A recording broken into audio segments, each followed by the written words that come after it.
Today, I'll be reading from Danny Trejo's book, My Life of Crime, Redemption, and Hollywood. Chapter 5, Help. 1968. Prison is a waste of the best years in a person's life. But when I arrived in Solidad, I wasn't there to do my time and get home. Since I assumed I'd always be there, I treated it like a job. I was resourceful, and resources in prison are traded in different currencies. Food, drugs, whatever. Back in 1961 in LA County, I saw the whatever of this sketched beyond belief. By then, every type of lockup was home to me. I'd been locked up so many times, I was more used to being inside than out. While I was waiting to get shipped out to Tracy, there was a greasy, dirty, scrawny white boy in county. He was so poor he didn't have a belt and instead used a piece of string to keep his pants up. The dude was going to get jumped by the blacks, so he came to us for protection. The problem was he didn't have any money. I felt sorry for him. It was clear the only shower the man was ever going to have was the one he was going to get in jail. There were 3 in our cell: Johnny, Ronnie, Tacho, and me. So we told the dude he could clean up for us and we'd keep an eye out for him. He couldn't sleep in our cell, but we let him sleep just outside so people knew he had eyes on him.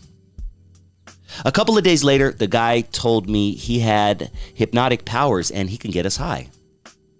We weren't doing anything, so we said, why not give it a shot? It was like a guided meditation. He talked us through the whole thing. Rolling a joint, sparking it up, taking a deep hit, and the 3 of us felt super high. The man said, your body already remembers. It knows what to do. It anticipates getting high. And that's how it works. That got my wheels turning. The next day I said to the dude, if you can do that for weed, can you get us high on heroin? He said he could, but we'd have to really focus for it to work. I grabbed Tacho and Johnny Ronnie, and the dude sat us down and told us to close our eyes. For 15 minutes in great detail, he walked us through the process of copying the dope, finding a place to fix, cooking the heroin in a spoon, drawing it into a needle, and sticking it in our veins. Even before I fake fixed, I could taste it in my mouth. Any junkie knows what it tastes like. By the time he described it hitting my bloodstream, I felt the warmth flowing through my body. If that white boy wasn't a career criminal, he could have been a professional hypnotist. Someone who went to high schools and state fairs and got people to come on stage and act like cats and stuff. But he was, in fact, a career criminal. He was Charles Manson. Inside, Manson worked alone. The elaborately constructed social structure we Mexicans had was something denied him, even by his fellow white prisoners. Men fight to the death in prison over the gang they're in, but the different ethnic groups also cooperate with each other more than people think. It's the way we keep order. If someone fucks up and owes a debt or fucks with people and causes problems, it's up to their gang to regulate them. Prison gang life eluded Charles Manson, and even if he could have fallen into it, he sure as shit wouldn't have been a leader. It was only after he got out that he was able to create the social structure he wanted by finding a bunch of lost hippies in Haight-Ashbury and making them into a family. If Manson had tried to pull this game in East LA, he'd never have been at the helm of shit. I was only in Solidad for a couple of days before I started my play. For that, I needed help from the black inmates. I had a deal with a few of them that if they helped me out, I kicked them back money. A scenario might play out like this.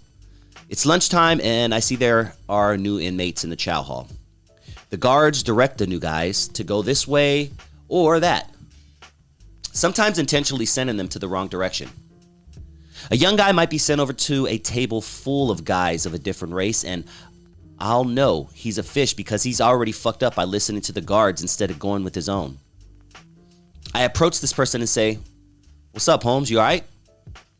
He might confess that he's all right, but afraid, unsure of the ropes, where to go and what to do, or he might pretend he has everything under control and he can handle himself. Fuck this, I'm good. Reading fear is perhaps my greatest gift. And in prison, fear is everywhere. You sure? Because you seem a little unsure. I let him do his thing, and that night in the showers, I cleared the joint out. Then I sent four of the biggest, baddest looking motherfuckers into the shower with full-on erections to surround him. Whatever the hell he's told himself about how things might go down and how much control he'll have goes out the window at that point. It's a recalculation, as terrifying as it sounds.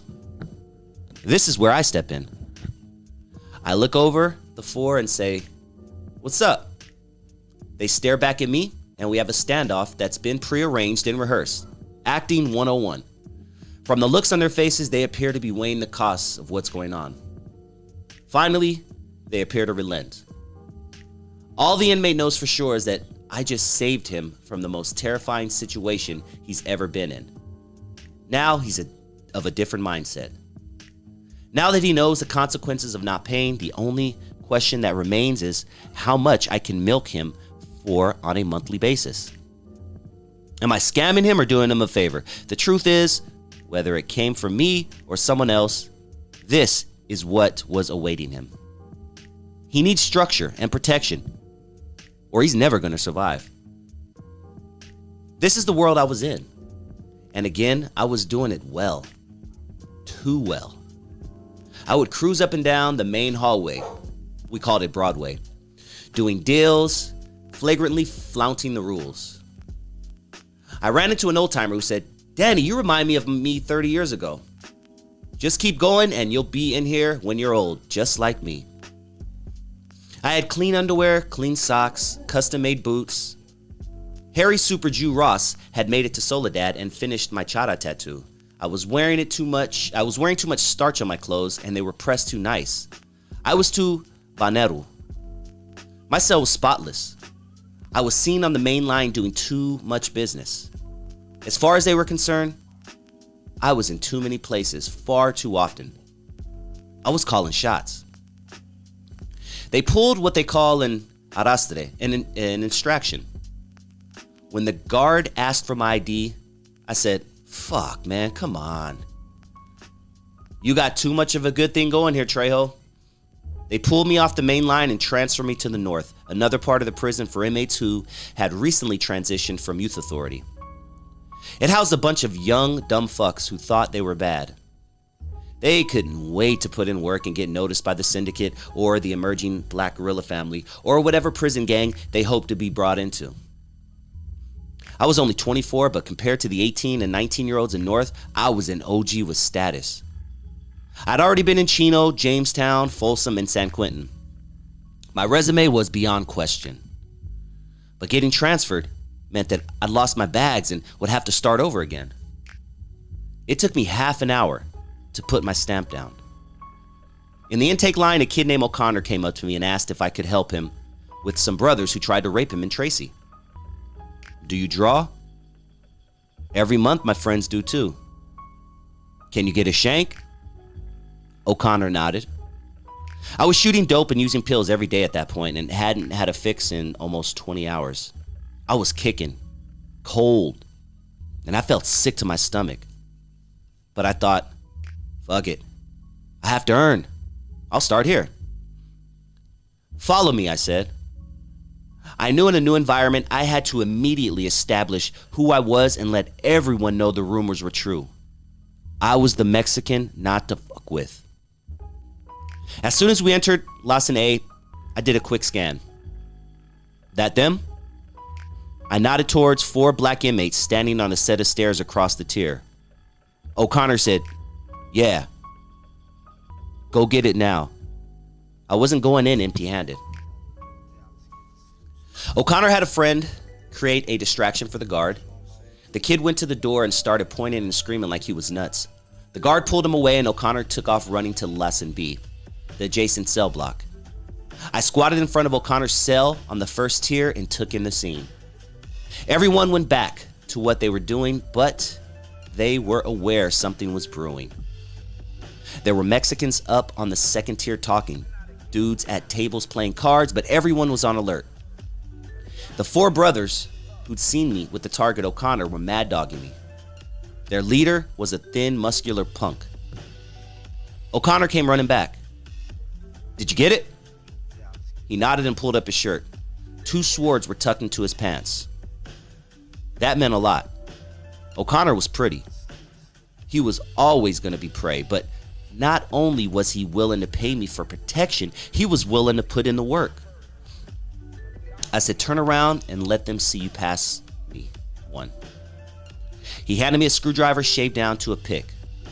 They stopped glaring as soon as they saw O'Connor hand me the sword. "Stay behind me and don't do shit till I tell you to." I tucked the shank in my pants and made beeline to the stairs.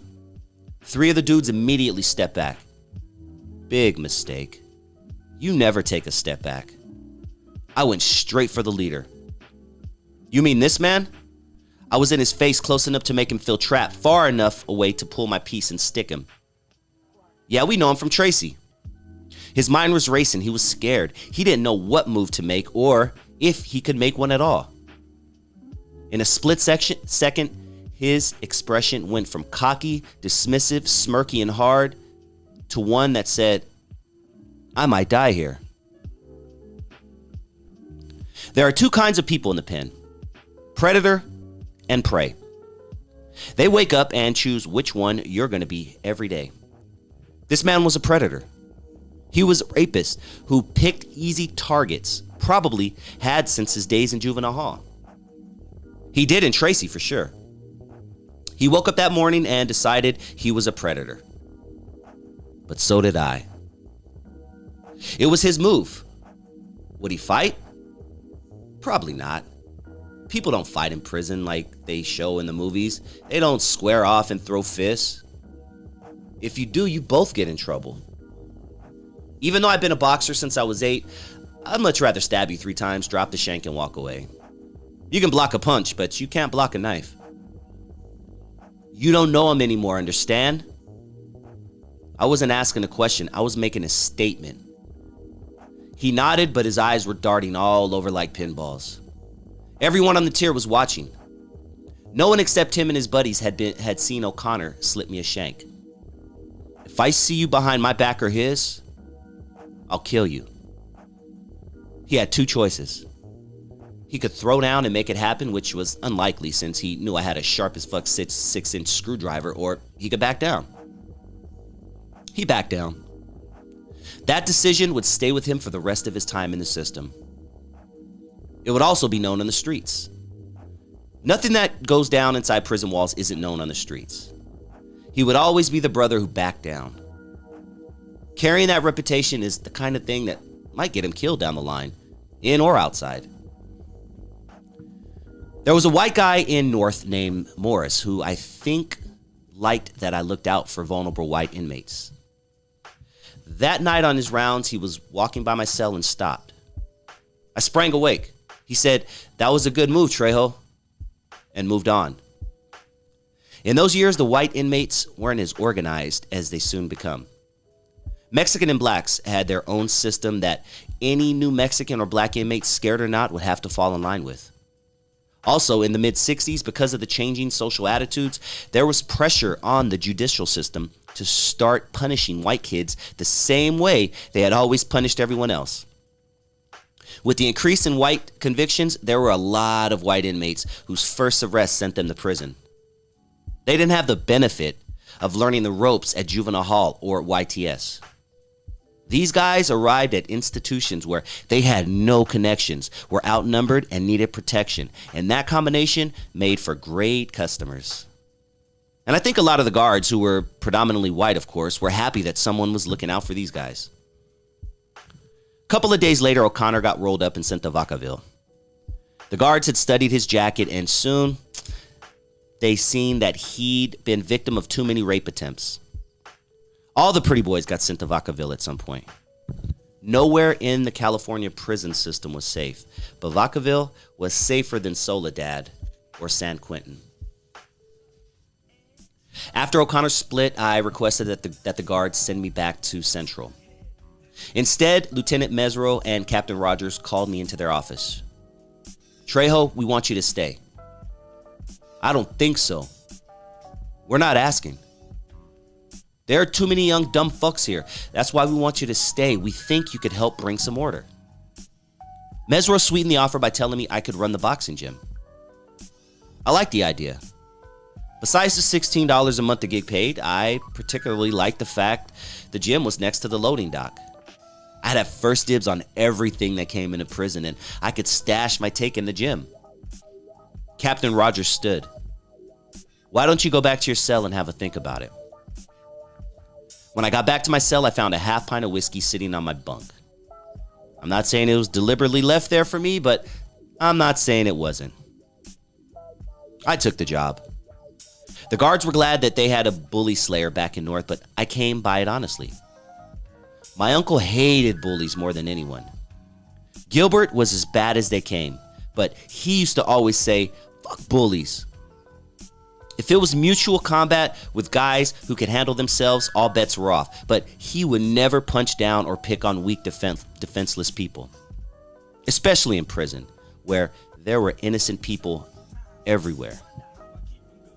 The first time I was doing a real stretch in Eastlake, I got busted for something and was thrown in the hole.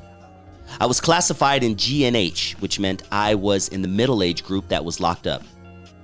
In with me was a little blonde boy of about 10 who I swear to God had a streak of dyed blue hair. He was classified as T and V, one of the youngest age groups. This kid started talking to me and I thought, my God, this youngster is a little girl. I didn't think it in a critical way. He was truly a little girl. That moment is when I first realized that people are who they are. That there are people amongst us who don't fit into any box, and it's not a conscious decision they make. It just is. This kid, I'll call him Charlie, was struggling in lockup. I asked what he was in for, and he said he was always in trouble. His parents were divorcing, and they didn't know what to do with him because he was different. I thought, my God, they stuck this little kid in this hellhole simply because he's gay. There were all kinds of kids who were sent to juvie simply because their parents were fighting over custody, or they had been molested, or any number of things that weren't their fault. Juvie was full of kids who were on a path to becoming career criminals. And these innocent victims of the system were at their mercy. When I got released back into the yard, I saw some older Mexican boys fucking with Charlie. I whistled to them and pointed at Charlie. He's mine.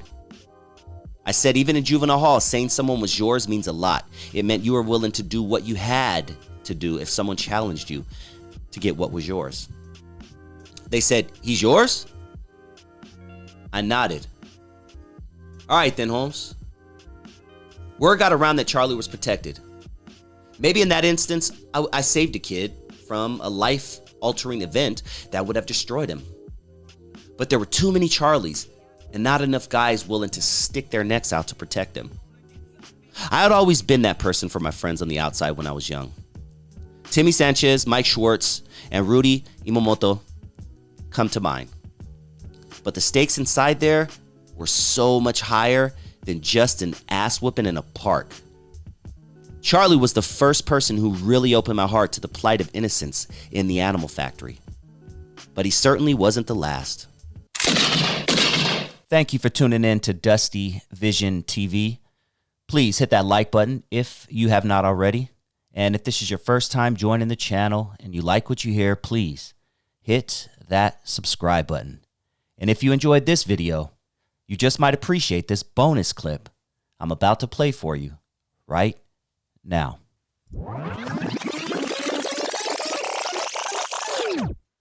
Hey man, what up, Smokey? What's good? Chilling. Tell us where we are, man. Man, we're here at the Stardust down in California. We're here for the... You good being on camera too? Yeah, you can be. Okay, cool. Go ahead. We're here for what we're trying to make is the annual Winter Wonder Jam toy drive. We were doing it consistently for about 6-7 years. Year before pandemic, we weren't able to have it, and then of course pandemic hit 2020. So, you know, we're just trying to get back on it and do a little something for the kids, you know. Yes. It's a wonderful time, but at the same time, it's rough for a lot of people. So we're just trying to do what we can, you know. Yeah. Tell everybody where you grew up, Smokey. Man, okay. Well, I mean, staying in Whittier, California. We're from South Central, East Side, you know. But, you know, did all the crazy shit and grew up out of it. You know, now it's all love with everybody. You know, It's all love, right? You performing tonight? I sure am. Yes, sir. Yes, sir. Usually you'll find me with my bro Young Hit. And Block Life Entertainment is the label, but we just usually classify ourselves as Block Life. It's just easier when you put them on a flyer and whatnot. But when you think Block Life, you think us. Boss Player, he got his own thing, BP Entertainment. Yes, sir. Boss Player, what up, man? He's part of the extended Block Life family. You know, we released his album last year sometime. So, tell us where you from, Block Player. Yo, this is your boy BP, Mr. Boss Player BP ENT, representing the West East and Black Life every time eternally. You understand what I'm saying? Yes, But sir. like you were saying, we just out here trying to give back to the kids and to the community of things. Right now in these times, and coming up for the little Christmas thing, you know what I'm saying? And we just try to, you know, stay positive as possible, even though we're in the negative out here. But I'm from LA, West Coast all day, you know what I'm saying? Killer Calais, you feel me? Original. 21 years in the game, been doing the music thing, you know what I'm saying? I done fuck with damn near almost everybody in the game. So, not to saying that I'm all that, but I am, but I'm not, but I am. But for real dog, just saying I just, you know, fuck with whoever that's real with it in the game. And we go out and do our thing, how we do, you know what I'm saying? Whatever show it may be, whatever event we put on, whatever business, whatever. It just gotta be real and the realest tip. How did you meet my dude Smokey right here? Oh man, shit. he was starting an event. Actually, I think it was out here at the Stardust. Oh, okay. Yeah. No, was it? Yeah. It was a show we did with Jail Felony and Nocturnal. Shout out JL Felony, shout out Nocturnal. Sure. Two of the West Coast GOATs. I thought it was the other one. Nah, that was here. So I met you. I met you because of this show, but I met you at the other show. At that other show, We yeah. had another with that, show. I think. yeah. Yeah. With The Dove Shack, or was it Yeah. Bull Rock and the Dove Yeah. Shack? This So, is the I shack. was doing it with somebody, and basically, he was one of the artists. They was some of the artists that was on the show. You know what I'm saying? I never met him, whatever. But you know, I had to take care of business. They told me who he was, and up to him. You know, first of all and foremost, in doing business, if you're serious about your career and doing this, then whatever the cost may be, you need to like really match that on what you're doing, because you know, people are business in business. Period. That's in the end, not just to be the music business. I'm saying it's serious about, you know, the payola. So if you come with your money, you're gonna get the service that you're looking for. So when he, you know, shot his bread, that let me know, all right, this cat is serious. Are they serious? They ain't giving you the, oh man, I'm 30 short, 20 short, or, you know, I'm not saying it's like that, but it'd be like that. Motherfucker be like, oh man, you know, with the fuckery of things, excuse my French. Oh, it's all good. We can I'm cuss. just saying, I've been through it all. Like I said, I got 21 years in the game. Yes, sir. Yes, sir. Grace of God. Man, You know, still here doing it. Hey, Smokey, tell us about growing up, man. What was your life like growing up? Give us a little bit of insight on Smokey, dog. The normal. No good, bad, and ugly. Yeah. I mean, the normal hood shit. You know, dope dealing. You know, kicking it with people I probably shouldn't have been kicking it with, whatnot, and you know, did my little time at Los Padrinos. You know, as a kid. LP, right down the street, actually. Down the street from Los here. Padrinos, man. Yeah, you know, all that shit. But, you know, just the usual, you know, inner city shit. Even though, like, my mom's moved us out here, I was still going back to LA and shit. Anytime I had a chance. So, you can say I was a weekend banger, whatever the fuck. You know, the homies always picked me up and it was all good. But, you know, as I grew up, because I started so early, when I was like, I started like doing everything super like when I was 11 and shit. So by the time I was like getting close to even being 18, I was kind of like, all right, my mentality changed a little bit, you know? Yeah, we got old. People who I used to consider enemies, they weren't enemies. Even now, it's like, you know, I do music with everybody and shit. I'm not like tripping on where you from, whatever. As long as, you know, there's mutual respect, I'm with it. Let's get the money, you know, let's make some good music and do this shit, you know? Yeah, man. What was Los Padrinos like back in the day, man? From what you remember? From what I remember, I mean, I only did like 3 months, so but it was, you know, I'm assuming I think they shut it down not too long ago. They so did. You know, there's a lot of bullshit going on. Yeah, You yeah. know? There's a lot of bullshit going on. You know, just you know, it's kind of like not quite what you would see like at the county and but it kind of was. It's like that's your starting stage if that's the career path you're trying to take. You know, Yeah, it's like everybody's separated and shit. But I mean, you know, 3 months. I don't think I was there long enough to like really have to see a lot of extra shit. But That deal with the politics. yeah, but other than that, like I said, once I got out, I was like, my mentality was like, man, I'm gonna chill for a minute, then I'm gonna go back to the same shit again. But then it's just like, you know, just life happens, and you know, I just started like kind of growing up, looking at things a little bit differently, you know. So Yeah, staying hungry, staying humble, and staying on your motherfucking grind, right? sir. Come on. This is how we ride from the east to the west side. Working down, yeah. Let's see we got us high. Because back there real with nothing else. Cause they can do these deals with people with the politics to the world. This is how we ride from the east to the west side. Working down, yeah. Let's see we got us high. They did the surgery, but they couldn't get it out.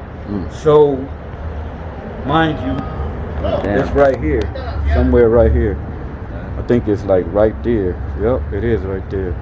It's at the top where you know how they come out. If you don't take them out, yeah, they pop up. But it's a 22 caliber, so that motherfucker traveled. Damn, bro. So that's what I'm saying. You're I'm lucky blessed to be not here, either man. Be dead or either paralyzed. Yeah, So God is awesome in everything. You know what I'm saying? yeah. He know what it is, because he could have took me then. And that's when gangbanging was really gangbanging. 89, 90. Boss Player. Talk to me a little bit about growing up, man. Give me a little insight about Boss Player. Oh man, shit. What was your life like? Good, bad, and ugly? Oh man, I had my good times throughout my life so far, still doing it. About to be 52 Sunday. Damn, homie. Okay. You know what I'm saying? Looking good, Man, Playboy. Looking thank you. good. I'm from here. I'm just blessed to be in physical Yeah. form. 'Cause, Yeah. you Shit was know, real, huh? It's real, but Yeah. growing up in LA, man, I've been fucking around in the streets, gang banging, you know, whatever, you know, trying to live and, you know, survive in the streets, the SC, you know. So I was almost paralyzed by a 22 bullet, you know what I'm saying, each from the Damn, side. what happened? If you don't mind sharing that story. Like I said, you know, at that time, I got shot, when was that, January 1st, 1989. 89, okay. So that lets you know right there, the day after fucking, Christmas, like New Year's like and all New that. Year's, you know Yeah. what I'm saying? So anyway, to make a long story short, 3 of these cats that I grew up with, we happened to be together on this particular day. So where I lived at that time was on 70th, and I lived on 69th and Main, but we was on 70th in Avalon, on Avalon and Florence. Back then it used to be a fucking Jim Dandy's fucking restaurant, the old Jim Dandy shit over there, right?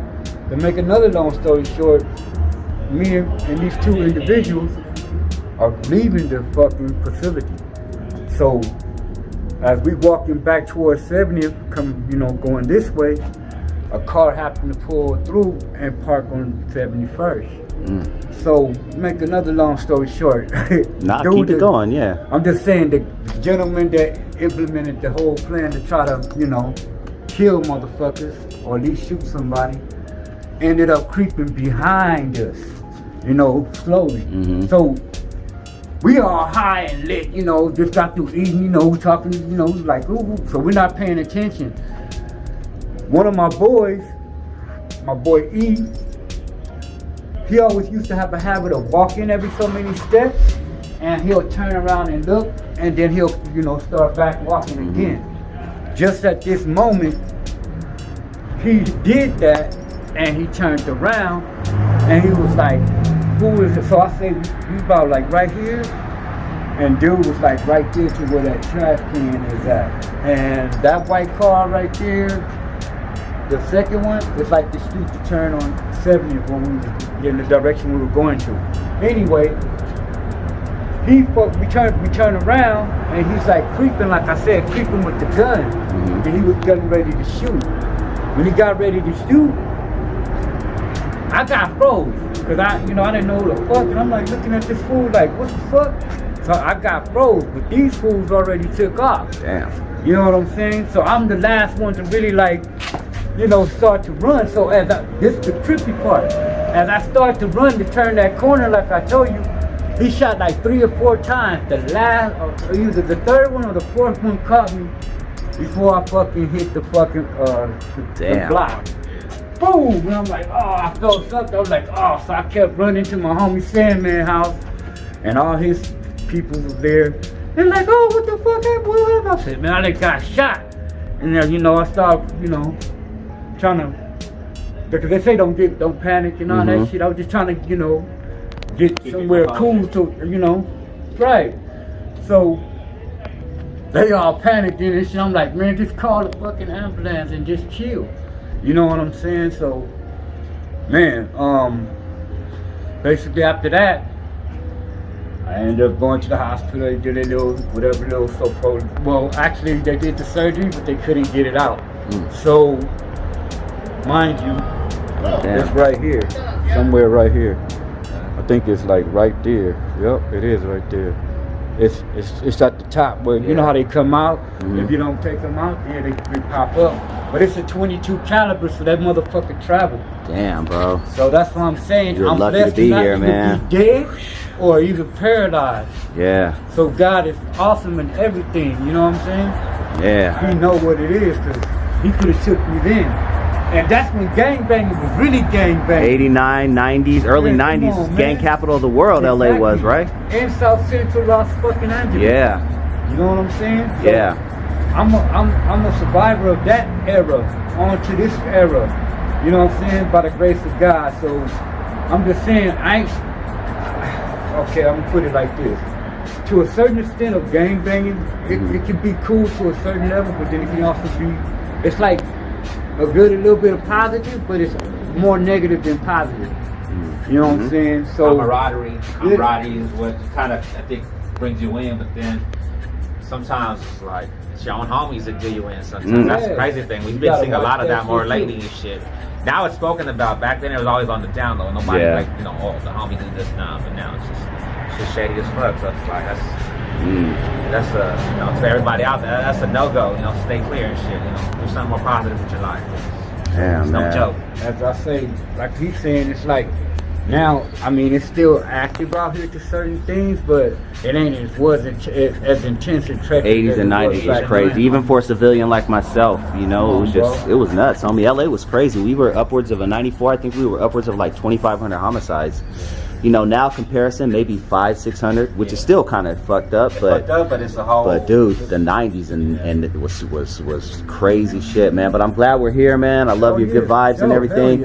Before we go, give everybody an idea of where they can find you. Give us your social medias and all that. Oh shit, you can pretty much anything Smokey_Corleone. I love the Godfather, so I had to take that name, you know. Smokey_Corleone. _Corleone. Block Life Entertainment got Block Life, BLOCCLIFE _ENT, and also the clothing line, Block Life, same way, _clothing _CO. Just pushing, man. Like I said, I do the music, I do the clothing, just gotta stay on that grind. So Yeah, man. Boss Player. Yes, sir. Tell us where we can find you, dog. On Facebook under BPENT, BP Entertainment spelled out. On IG is Boss Player _BPENT.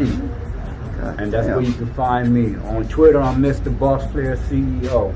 Yes, sir. And that's for sure. Y'all can find me right there. You know, Boss Player, Smokey, man. It's been a pleasure. Can't wait for this great event tonight, man. Let's make something good for the kids, right? Yes, sir. Yeah, let's do it. Kid Frost was recently on Haters World. Do you keep up with Haters World? I've seen the show. Yeah, I've seen the show. I'm not okay. Yeah. Shout out to Haters World, man. He's definitely doing his thing. He has some good content over there. I really like what he does. But Kid Frost was just on his show just a couple of days ago, and Kid Frost mentioned that black rap artists wouldn't have went platinum if it weren't for Chicanos, Mexicans, Hispanics. My people, if it's gente that's listening right now, you are the ones that made Ice Cube platinum. You are the ones that made DJ Quick platinum. Without our gente and our raza and our Mexican people, these artists would have never sold. These little Waynes and these artists would have never, Tupacs would have never been as big and platinum. Mexicans made these artists go platinum. Let me break it down for you. Kid Frost said that if it weren't for Mexicans, Chicanos, Hispanics, he said that black rap artists wouldn't have went platinum. He said they wouldn't have went platinum. Now let me break it down from my opinion, and then I want your thoughts on it. I went to a DJ Quick show. I've been to probably 12 DJ Quick shows in my life. I love DJ Quick. Every time I go to a DJ Quick show, every time I go to a DJ Quick show, 90% of the audience is Latino, is Hispanic, is Mexican. I'm talking 9 out of, and I'm not even exaggerating, 9 out of 10 people.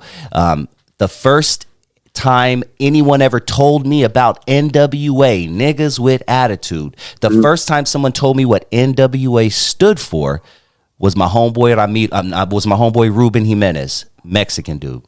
First person to ever let me hear a Too Short tape, a black artist. The first person who let me hear a Too Short tape was my homeboy Ramiro, a Mexican dude. We're in the middle of Bell Gardens, and everybody was bumping NWA. Everybody was bumping DJ Quick. Everybody was bumping Too Short. So I personally agree with Kid Frost that if it weren't for Latinos, that black artists wouldn't be as popular especially on the West Coast, dog. I don't know about much, about down south or, up north, but if I have to speak from my personal experience growing up around Latinos most of my life, everything about hip hop was introduced to me by a Latino. I see it from the point of view of maybe helping to grow at supporting and going to concerts. And it's true. A lot of, because I've been to a concert with Sugar Free and DJ Quick. And it's on majority, maybe it was the place where I went, but majority is Latinos that they're there, supporting or listening to the music. They could have had a big influence, you know what I mean? Are you familiar with what Fat Joe said maybe about a year ago? He got a lot of backlash for saying that Latinos helped create hip hop. It was something about, he said, kind of, I can't remember. Yeah, 50. Well, it was more of a because it was a break dancing because of Puerto Ricans and also two Jamaicans, right?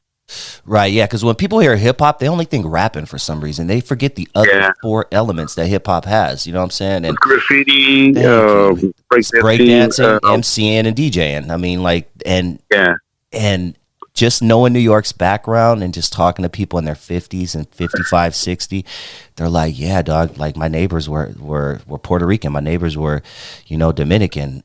My neighbors spoke Spanish, you know what I mean? And didn't Fat Joe say that Puerto Ricans invented breakdancing? That I don't remember him saying. I don't know if he said that. He could have, if that's a bold statement right there. Yeah, or because of Puerto Ricans, there's hip hop. But I've talked to people about this, right? About and one of the persons that actually is making a documentary is Tariq Nasheed. I think you had him on. We did, yeah. Lonzo and I have had him on the show. Yep. And the reason why he's making this documentary called Mic Check, I think, which I think it's but it's pretty interesting, because he's giving a lot of history from like when was the first video back in the 50s of people actually black people rapping pig meat and all that. There's several. Yeah, it's like dancing with the backslide, doing some breaking moves and everything. So I kind of followed that controversy or little thing that they had going on where Fat Joe I think got mad because black people in the West Coast were saying this, Tariq was saying that, and he's coming out with a documentary with is pretty interesting. I've heard Tariq Nasheed in the past talk about people in the hip hop scene for back in the 80s. You know what I mean? Dancers, and I know he's pretty controversial. People are gonna be like, "Oh, come on, Ray," But I'm a podcaster. I listen to everything, and you have to. You're supposed to. So, what's pretty interesting to me, and it's very important too, for people to do their own research and history, and also to not just listen to one side, because you're going to miss certain stuff, right? And but I do believe that there's got to be credit given to black people with the let's give our, everyone out there a history lesson on how Chicanos were being treated in California in the late 30s, early 40s. And before we do that, keep in mind, everyone, I mean, just less than 100 years before that, California belonged to Mexico. And we were, at war, like my man Manny said earlier, and American whites were growing suspicious of Chicanos in Los Angeles. There were rumors going around that Chicanos had spies working with the enemy and the Japanese, and a lot of the early marijuana laws were enacted specifically to put Chicanos in jail and prison. So talk to us, to the best of your knowledge, how Chicanos were treated, in the 30s and 40s in California. We're going to go back to 1930s, and to this day I asked my mom, she's 95 years old, still alive. Wow, you're blessed, bro. And I questioned her, but my mom keeps things inside. She doesn't talk about it, but I questioned her because I found out through PBS on television his Mexicans were sent back to Mexico when the Depression, and that's they about were taking the time. Jobs, right? Right. Cool They were here working, quote. but since the whites didn't have jobs, okay, you Mexicans are going back to Mexico, so the whites didn't have the jobs that they were doing. And I asked my mom, because my mom was born in 33 is when she went back at 5 years old, and she was born in Van Nuys, California. And I go, Mom, was it because she said because they treated them bad in school. The Mexicans, it's probably true. The Mexicans in the back and the whites stayed up front. They only taught the whites and the Mexicans in the back, just like the blacks on Rosa Parks. South. You sit in the back of the bus, yeah. And so I asked her, and she didn't really give me an answer, but I think I'm right. That's what happened. They got deported back to Mexico because it's the same time frame. And this way, whites could work whatever jobs they had, like matching, picking the field and all that. And then my mom came back. I was born on Christmas Eve, 1948, is when she came back to Chino, California, where I lived a few years and then moved to Paramount in 58. But that's right there. That's and then I seen PBS. I watch PBS because they have documentaries on blacks, Japanese, Chinese, and all the Chinese workers in the 1800s did the railroad, and you don't hear too much about that. But, there's signs like in Texas, Arizona, and no Mexicans or dogs allowed in a restaurant. Nowadays, I mean, how could they do that? But that's the way it was back in those days. Yeah. And like you said, it was Spain, and then Mexico owned it, and then we were a threat, I guess. We were just like the blacks, slaves in the haciendas. They're workers. Yeah. So there's been a lot of racism, and then even the pickers in the 30s, 40s, there was no bathrooms or nothing. They just picked for whatever quarter a day or whatever it was back in those days. Shoot, when I got out of the Navy in 73, $2 was the minimum wage, and I had 2 kids, so I took a $4 job. Yeah. So, damn. Yeah, different time. A lot. And then last month, I've been wanting to see that movie Till on that boy from Chicago that they brutally beat and killed in Mississippi. Yes. Till? Yeah. Oh, what a movie. Till? I haven't seen it. Yeah, I know the story for sure, but I haven't seen it. You gotta see it. Oh, man. You gotta see it. Yeah, his mother to do that, because the mortician said, "Nah, don't show your son's in the viewing. Don't show his body." She goes, "No, I want the world to see this." And now that picture's worldwide famous, and yeah. And the other movie that I feel all the high schools should be showing this movie, Stand and Deliver. Love that movie. True One of my story. favorites, literally. Shout out to Jaime Yeah. Escalante, Garfield High. Yeah, because I love that saying. He says, "Oh yeah, if it would have been Beverly Hills, you guys wouldn't be investigating. But because it was Garfield and Mexican, they investigated." So that was a good point. I love that in the movie. Such a good movie. Yeah, that should be shown at all high schools. To me, that should be shown. And now that we're talking, I'm gonna go to, because I know the football coach at Paramount. Everybody knows me. Maybe they can bring Chicano studies back to a high school, or any of the blacks, Japanese, just overall history. So I don't know. These kids nowadays, they don't know. They have no idea, bro. They have no idea. Yeah. When the movie Cesar Chavez came out, I think like 10 years ago, I went to the theater dressed suit, and I stood in the aisle, and I see Hispanic kids go by. Oh, you're going to go see Cesar Chavez? No, oh, man, that's our brother, man. And this is the way he dressed. Zoot. They look at me. I go, did you guys know he was a zoot or no? Yeah. What's a zoot? Like, they don't even know. Like, they're Zoot-zooter. so far removed, bro. Man. Yeah. Like, what is it? They were looking at me weird because of my clothes. Like, I go, yeah, he was a zoot-zooter. He wore this. And Cesar Chavez is buried in a little town called Keene, right out of Tehachapi. It's of a national monument there. Obama went there in 2012 and made it officially a monument there. I've gone there. I even got the city of Paramount to do a bus trip there. So as soon as it was, and that was 5 years ago when I mentioned it, and they just did it last year. And man, I got on that bus. I was there. So that's history there. And that was like his hideaway. It's out in like in the mountain area, rural area. Because I thought he was buried in Delano, but that's where he's buried. Keene, Keene, I believe. Keene. Yep. Keene. That's where he's buried. And now his wife passed a few years ago. Now she's there. And for his birthday, I usually go there.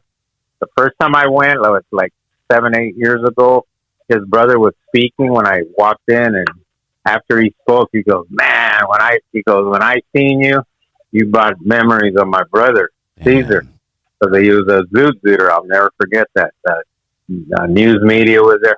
Brother, I'm not bragging, but I'm all over the website. I don't do computers or tablets, nothing. I live in the 40s. I tell people. I love it. I don't text. You call me. If you send me a text, I'll read it, but I won't text you back. And my ringtone when you call me or anybody calls me, it's "In the Mood" by Glenn Miller, 1942. Yeah. So I'll be at a restaurant and it rings and people, oh man, they start like dancing. They go, "Oh, I love that ringtone." Well, I'll go to your provider. They'll put a song that you want in it. A lot of people don't know that, but they'll put a song that you like. Oh yeah. And so I'm a diehard historian. I love history. Same here. I'm in heaven right now just hearing these stories, man. I like this stuff. Yeah.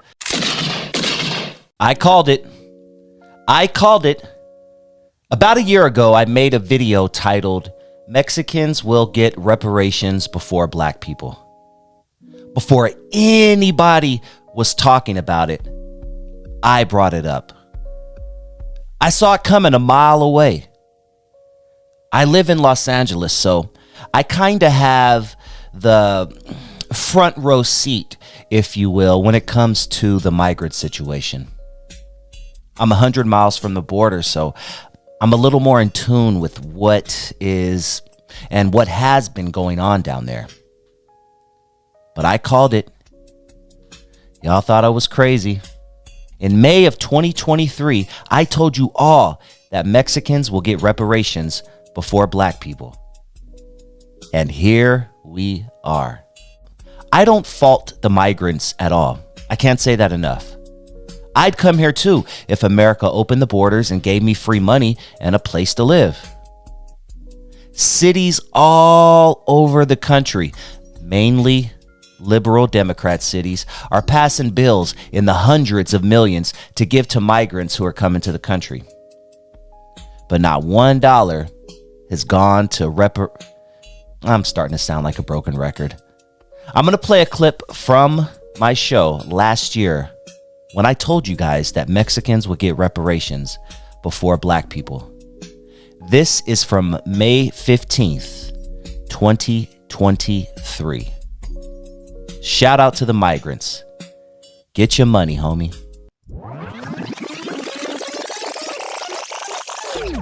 Black people will never see reparations, but the Mexican homies will.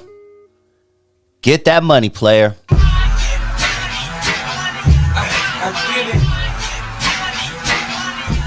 California State Senate passed a bill last week to give unemployed illegal immigrants $300 a week in unemployment checks.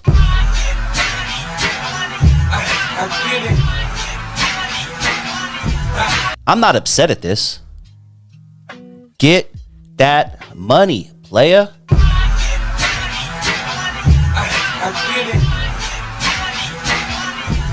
I live in California, home of some of the dumbest lawmakers in the country. That's why our state has gone to shit and everyone's leaving. High cost of living? For what? All the homeless feces I have to step over every 10 feet when I'm walking through downtown LA looking at the $2 million condos? Awesome. The high cost of living for what? All the potholes? All the gang violence? Gone are the days when California was the place to be. Back in the day, everyone wanted to come to California. Not so much anymore. I know a lot of you will disagree with me, but I believe little of that has to do with illegal immigration. So if America wants to give you $300 a week, why the hell wouldn't you come? I get it. Get that money, playa.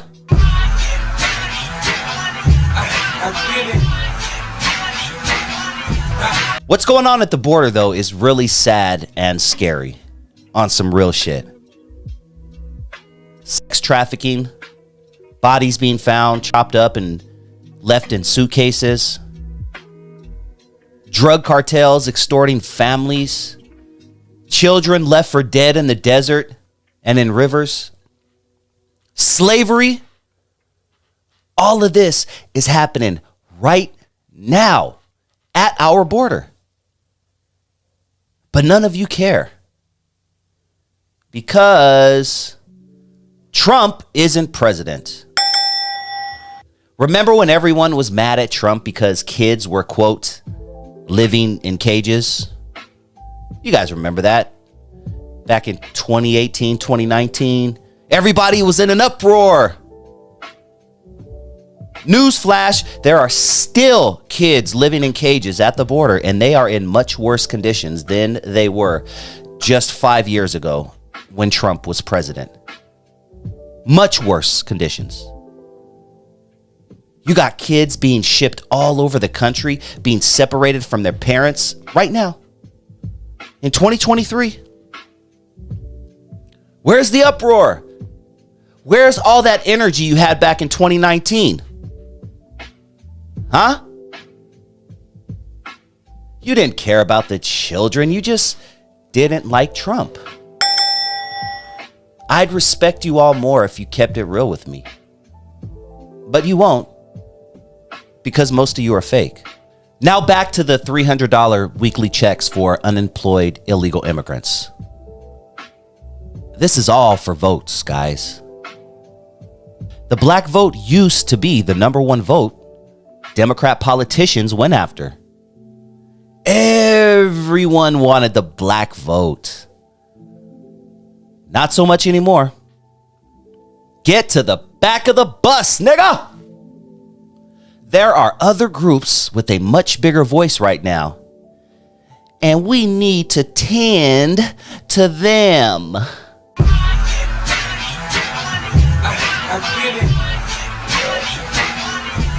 We give billions and billions and billions and billions and billions and billions of dollars to Ukraine.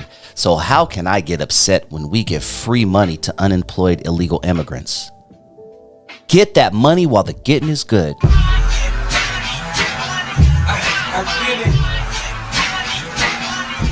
Because we all know if Trump is elected again in 2024, he's putting an end to that ASAP.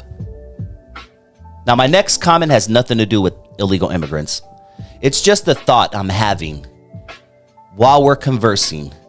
Just a thought I'm having about this awesome country I live in. The United States of America. The United States government, Democrats specifically, have a habit of rewarding bad behavior. You had a bunch of kids you can't afford? Here's a free phone and cheap housing.